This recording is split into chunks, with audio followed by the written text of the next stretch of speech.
Hey everyone, welcome back. Make sure to subscribe so you don't miss these incredible stories. Today's tale is about how a simple act of kindness between strangers led to the most life-changing encounter a struggling student could ever imagine. It was 8:47 a.m. on a rainy Monday morning in Boston, and 21-year-old Marcus Thompson was standing at the bus stop outside his apartment building, frantically searching through his backpack for the third time. He was looking for his student bus pass, the lifeline that allowed him to get to his classes at Boston University without having to pay cash he simply didn't have. But no matter how many times he searched through every pocket, every compartment, every corner of his worn backpack, the pass was nowhere to be found. Marcus was a junior majoring in business administration, but unlike most of his classmates who came from wealthy families and lived in expensive dorms or luxury apartments, Marcus was what the university classified as a high-needs student. He had grown up in a single-parent household in Detroit, raised by his mother who worked 2 jobs just to keep food on the table and a roof over their heads.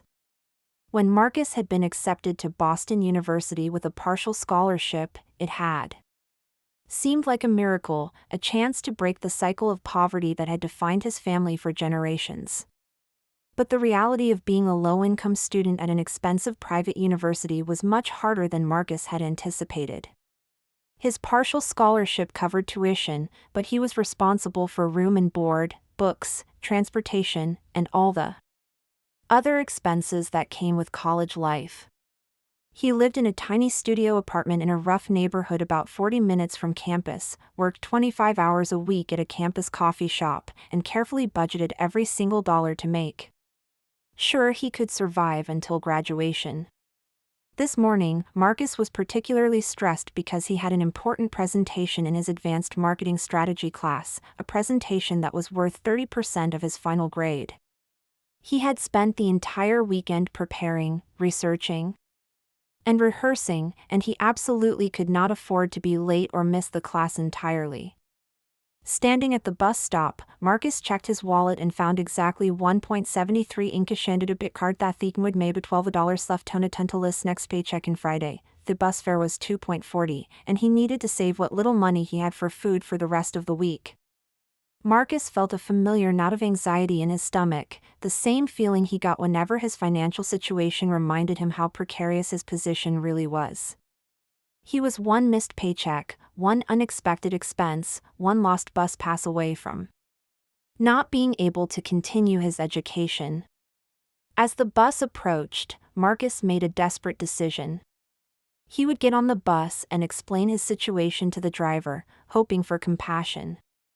Maybe the driver would let him ride for free just this once, or maybe he could promise to pay the fare later. It was embarrassing and risky, but he didn't see any other option. The bus doors opened, and Marcus stepped up, immediately feeling the eyes of other passengers on him as he approached the driver. "Good morning," Marcus said, trying to keep his voice steady. "I'm really sorry, but I lost my student bus pass and I don't have enough cash for the fare.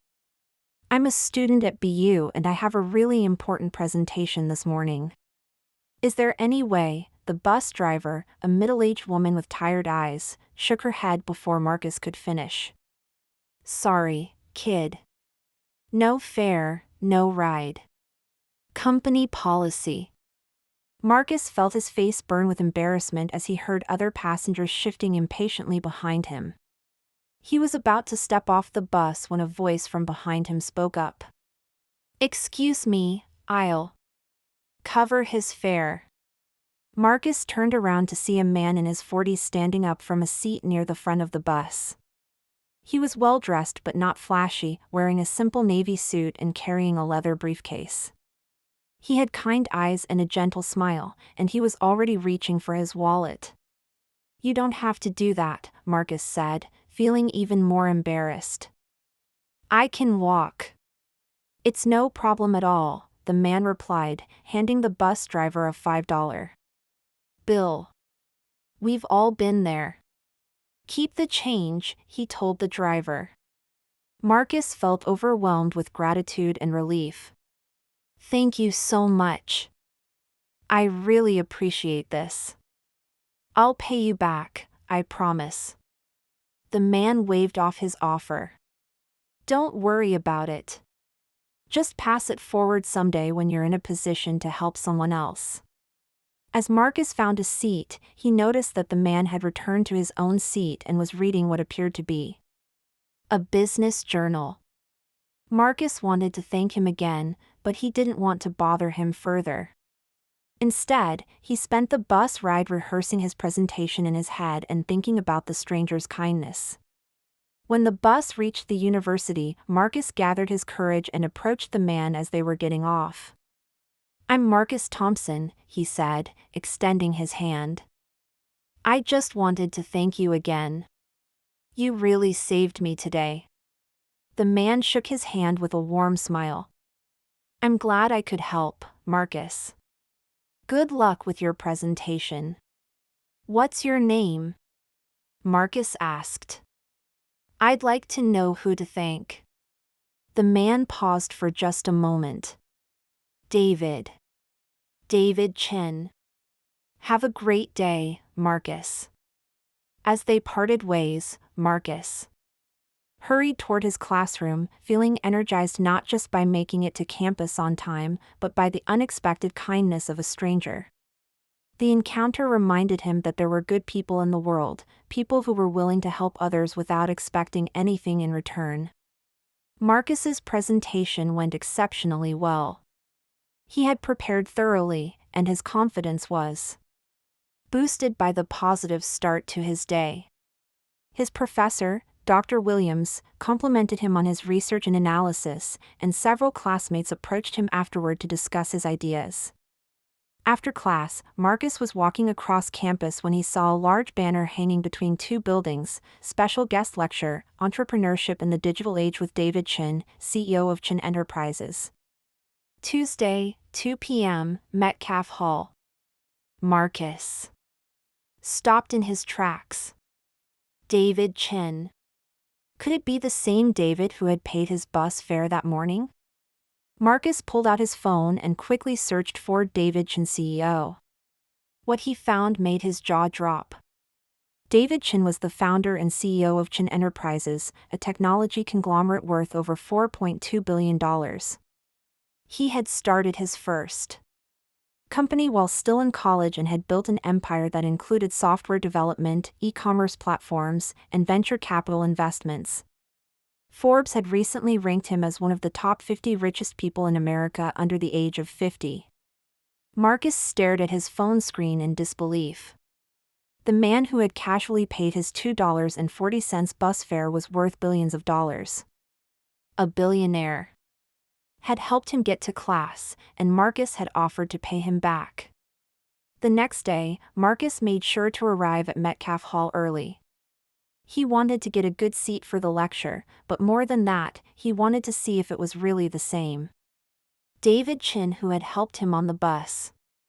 As students filed into the large auditorium, Marcus secured a seat in the third row. The hall was packed. David Chin was a legendary figure in the business world, and his appearances at universities were rare and highly sought after. At exactly 2 p.m., the dean of the business school took the stage to introduce the guest speaker. Ladies and gentlemen, please join me in welcoming one of the most successful entrepreneurs of our generation, the founder and CEO of Chin Enterprises, David Chin. The audience erupted in applause as David Chin walked onto the stage, and Marcus felt his heart skip a beat. It was definitely the same man from the bus. The same kind eyes, the same gentle smile, the same unassuming presence that had made him seem like just another commuter yesterday morning. David began his lecture with a story about his early days as an entrepreneur, how he had started his first company with just $500 and a laptop in his college dorm room. He talked about the challenges he had faced, the failures he had experienced, and the lessons he had learned along the way. Success isn't just about having a great idea or working hard, David said, pacing across the stage. It's about understanding that we're all connected, that we all have a responsibility to help each other succeed. Some of the most important Moments in my career have come not from boardroom meetings or investment deals, but from simple human interactions, moments of kindness and connection that reminded me why I do what I do. Marcus listened intently, hanging on every word. David spoke about the importance of staying humble despite success, about remembering where you came from, and about using your resources to make a positive impact on others. I make it a point to interact with people from all walks of life, David continued. I take public transportation, I shop at regular stores, I eat at small restaurants. Not because I have to, but because I want to stay connected to the real world, to understand the challenges that ordinary people face every day. Marcus realized that David's presence on the bus yesterday hadn't been coincidental. It was part of his philosophy, his commitment to staying grounded and connected to everyday experiences. After the lecture, there was a question and answer session. Students asked about business strategies, investment advice, and career guidance. David answered each question thoughtfully and thoroughly, offering practical advice mixed with philosophical insights. Finally, the session was open to the audience. 4 questions. Marcus raised his hand, his heart pounding as David pointed to him. Yes, you have a question? Marcus stood up, feeling the eyes of hundreds of students on him. Mr. Chen, yesterday morning you helped a stranger on the bus by paying his fare. That stranger was me. I wanted to ask, what motivates you to help people in small ways like that, even when no one is watching? The auditorium fell silent as students turned to look at Marcus, then back at David. David's face broke into a warm smile of recognition. Marcus! I'm so glad to see you here. How did your presentation go? It went great, thanks to you getting me to class on time. David nodded approvingly. To answer your question, Marcus, I help people because I remember what it was like to need help. I remember being a broke college student, worrying about how I was going to pay for textbooks or whether I could afford to eat lunch. When I see someone in that situation, I see my younger self. He paused, looking directly at Marcus. But more than that, I believe that success creates an obligation. When you've been blessed with resources, you have a responsibility to use them to lift others up. Sometimes that means making large charitable donations or funding scholarships. But sometimes it means something as simple as paying a bus fare for a student who's trying to get to class. The audience was captivated by this exchange, and Marcus felt a surge of confidence as he continued. What advice would you give to students like me who are struggling financially but have big dreams? David's expression became more serious. First, never be ashamed of your circumstances. Some of the most successful people I know came from difficult backgrounds. Your struggles are teaching you resilience, resourcefulness, and empathy, qualities that will serve you well in business and in life.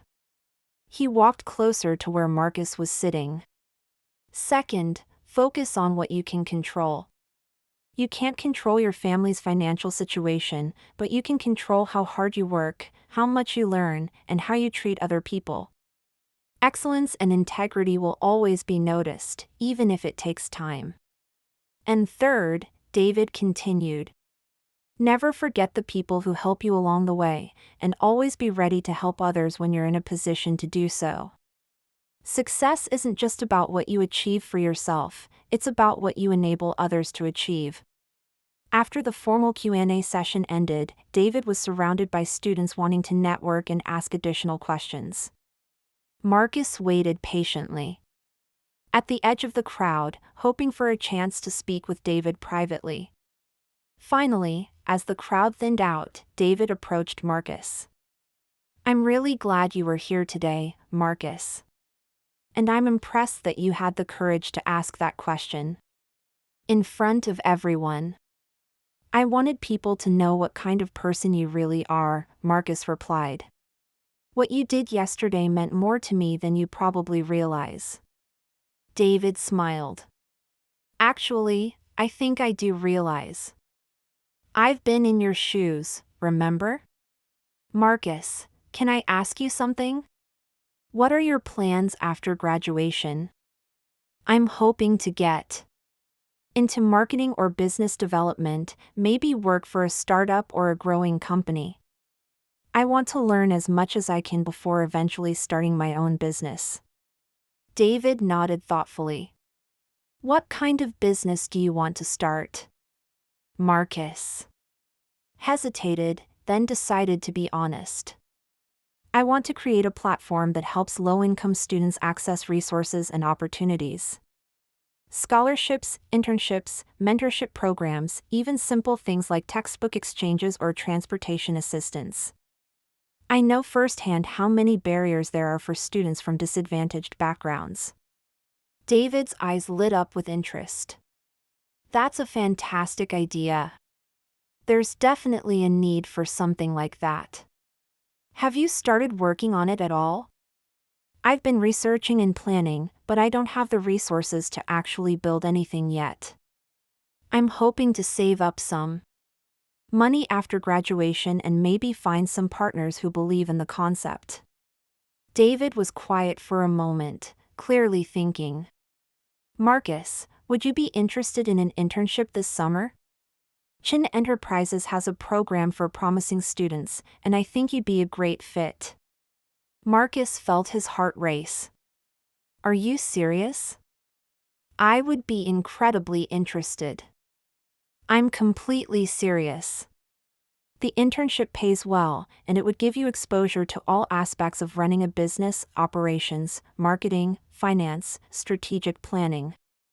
But more than that, I'd like to mentor you personally on your business idea. I think what you're proposing could make a real difference. Marcus felt like he was dreaming. Mr. Chin, I don't know what to say. This is incredible. Say yes, and then let's set up a time to discuss the details.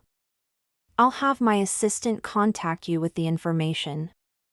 Over the following months, Marcus's life transformed in ways he never could have imagined. The internship at Chin Enterprises was challenging and educational, exposing him to high-level business operations and strategic thinking. But the real value was in his weekly mentoring sessions with David. David didn't just offer advice. He actively helped Marcus develop his business plan for the student resource platform. They worked together to identify target markets, develop revenue models, and create implementation strategies. David introduced Marcus to other successful entrepreneurs, potential investors, and technology experts who could help bring the platform to life. But perhaps most importantly, David taught Marcus about leadership, about the responsibility that comes with success, and about the importance of staying connected to your values even as your circumstances change. The moment you forget where you came from, David told him during one of their sessions, is the moment you lose the empathy and drive that made you successful in the first place. As Marcus's senior year progressed, his business plan evolved into a comprehensive proposal for a company he called Bridge, a platform that would connect low-income students with resources, opportunities, and mentorship. The concept was simple but powerful. Successful professionals and companies would contribute resources, time, or money to help disadvantaged students overcome barriers to education and career success. In the spring of his senior year, Marcus presented his business plan to a panel of investors that David had assembled. The presentation went exceptionally well, and Marcus secured $2.5 million in seed funding to launch Bridge. But the biggest surprise came after the presentation, when David pulled Marcus aside. Marcus, I want to make you an offer. I'd like to be your co-founder and primary investor in Bridge. I'll provide additional funding, office space, and full-time mentorship. In return, I'd like a 30% stake in the company, with you retaining majority ownership and full operational control. Marcus was stunned. David, why would you want to do that? You could start your own version of this platform with your resources. David smiled. Because this is your vision, your passion project. You understand the problem in a way that I never could because you've lived it. My role would be to provide resources and guidance, but the heart and soul of this company needs to come from you. He paused, looking directly at Marcus. Besides, I told you on that bus that you should pass it forward when you're in a position to help someone else. This is my way of passing it forward on a larger scale. 6 months after graduation, Marcus was the CEO of his own company, operating out of a sleek office in downtown Boston that David had provided. Bridge had already helped over 5,000 students access resources ranging from emergency financial assistance to internship opportunities to mentorship programs. The platform worked by connecting students in need with successful professionals who wanted to give back. Students could request help with everything from textbook costs to interview clothing to transportation to job interviews. Professionals could contribute money, time, or expertise based on their availability and interests.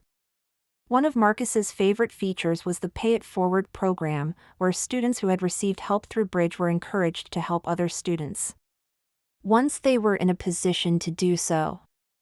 It created a continuous cycle of support and mentorship that grew stronger over time. A year after launching Bridge, Marcus was invited to speak at his alma mater about entrepreneurship and social impact. As he stood on the same stage where he had first heard David Chen speak, Marcus reflected on the incredible journey that had started with a lost bus pass and a stranger's kindness. Success isn't just about what you achieve, Marcus told the audience of students. It's about what you enable others to achieve. Every one of us has the power to change someone's life, sometimes in ways we'll never even know about. He looked out at the audience, seeing faces that reminded him of his younger self, students who were struggling, dreaming, working hard despite difficult circumstances. A year and a half ago, I was sitting in this auditorium, worried about how I was going to pay my bills and wondering if I belonged at this university. I had missed breakfast that morning because I was saving money for textbooks. I had lost my bus pass and didn't have fare money. I felt invisible, like I didn't matter. Marcus paused, remembering that morning vividly. But then a stranger on a bus decided to help me. He paid my fare, asked for nothing in return, and told me to pass it forward someday. That simple act of kindness changed the trajectory of my entire life. He smiled as he spotted David in the audience, who had come to support his speech. That stranger turned out to be David Chen, who is now my business partner and mentor.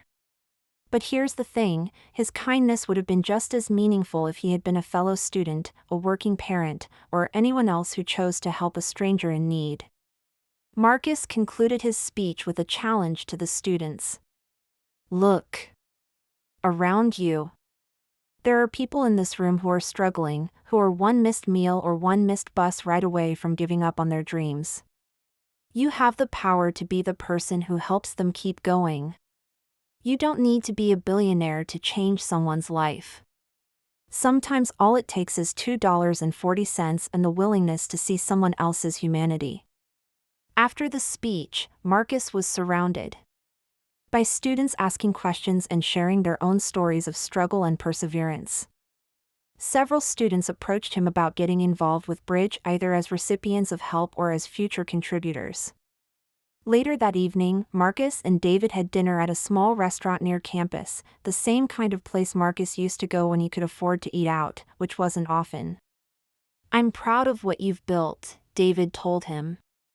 Bridge is already making a real difference in people's lives. I couldn't have done it without you, Marcus replied. Not just the financial support, but the mentorship, the connections, the belief that this could actually work. David shook his head. Marcus, you had the vision, the drive, and the understanding of the problem. I just provided resources. The success of Bridge comes from your passion and your commitment to helping others. They sat in comfortable silence for a moment, both reflecting on the journey they had shared. Can I ask you something? Marcus said. That morning on the bus, was it really just a coincidence that you were there? David smiled. It was completely coincidental. I had an early meeting downtown and decided to take public transportation instead of having my driver take me. I saw a young man who needed help, and I helped him. I had no idea it would lead to all of this. But you take public transportation regularly, don't you? It's part of how you stay connected. Yes, it is. I never want to lose touch with the experiences of ordinary people. Wealth can be isolating if you let it be. Taking the bus, shopping at regular stores, eating at neighborhood restaurants, these things remind me that we're all just people. Trying to get through our days. Marcus nodded. That's something I want to remember as Bridge grows and becomes more successful. I never want to forget what it felt like to count every dollar, to worry about bus fare, to feel like I didn't belong. You won't forget, David said confidently. Your experiences shaped who you are, and they're the foundation of everything you're building. That's why Bridge works, because it comes from a place of genuine understanding and empathy. 3. Years later, Bridge had expanded to serve students in 12 cities across the country. The platform had helped over 50,000 students access resources and opportunities, and had facilitated millions of dollars in support from successful professionals who wanted to give back. Marcus had been featured on the cover of Forbes as one of the 30 under 30 social entrepreneurs, and Bridge had won numerous awards for social impact and innovation.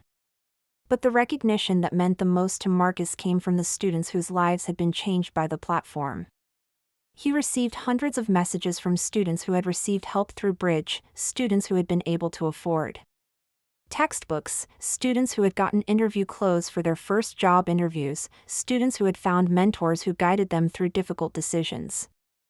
Many of these students had gone on to become contributors to the platform, creating the cycle of support that Marcus had envisioned. One message that particularly moved Marcus came from a young woman named Sarah who had been about to drop out of college due to financial difficulties. Through Bridge, she had received emergency financial assistance, a part-time job referral, and ongoing mentorship from a successful marketing executive. Sarah had not only graduated but had started her own nonprofit organization focused on helping homeless youth. Bridge didn't just help me stay in school, Sarah wrote. It showed me that there are people who care about strangers, people who are willing to invest in someone else's success without expecting anything in return. That changed my entire worldview and inspired me to dedicate my career to helping others. Marcus kept Sarah's message framed on his desk as a reminder of why he did what he did. The story of how Bridge began, with a lost bus pass, a stranger's kindness, and an unexpected encounter in a lecture hall, had become part of the company's origin story. Marcus often told the story at speaking engagements and in interviews. Not to promote himself, but to illustrate the power of small acts of kindness and the importance of helping others. David remained involved with Bridge as a board member and advisor, but he had gradually stepped back from day-to-day operations as Marcus grew into his role as CEO. Their relationship had evolved from mentor and mentee to genuine friends and business partners. You know, David told Marcus during one of their regular coffee meetings, that morning on the bus, I thought I was just helping a student get to class. I had no idea I was investing in the future of social entrepreneurship. Marcus laughed. And I thought I was just trying to avoid missing an important presentation. I had no idea I was meeting my future business partner and one of the most important people in my life. They both reflected on the randomness and beauty of that encounter, how a simple moment of human kindness had led to a friendship, a business partnership, and a company that was changing thousands of lives. It makes you think about all the other moments like that, Marcus said. All the times when we have the opportunity to help someone, to make a connection, to change the course of someone's day or even their life. David nodded. That's why I still take the bus sometimes, why I still try to stay connected to everyday experiences. You never know when you might meet the next Marcus Thompson, the next person who just needs a small act of kindness to unlock their potential. As Marcus looked back on his journey from struggling student to successful entrepreneur, he realized that the most important lesson he had learned wasn't about business strategy or fundraising or scaling a company. It was about the profound impact that people can have on each other's lives, often in ways they'll never fully understand. The $2.40 bus fare that David had paid for him had been a small expense for a billionaire, but it had been the catalyst for everything that followed. It had gotten Marcus to class on time, boosted his confidence, and led to the encounter that changed his life forever. But more than that, it had taught Marcus about the importance of seeing and responding to other people's needs, about the responsibility that comes with success, and about the power of passing kindness forward. If this story inspired you to look for opportunities to help others or reminded you that small acts of kindness can have enormous impacts, please give it a thumbs up and subscribe for more incredible stories of human connection and unexpected opportunities. Have you ever been helped by a stranger, or have you helped someone in a way that changed their life? Share your experiences in the comments below. Thanks for watching, and remember, you never know when a simple act of kindness might change someone's entire future. Sometimes the most extraordinary success stories begin with the most ordinary moments of human compassion. I'll see you in the next video.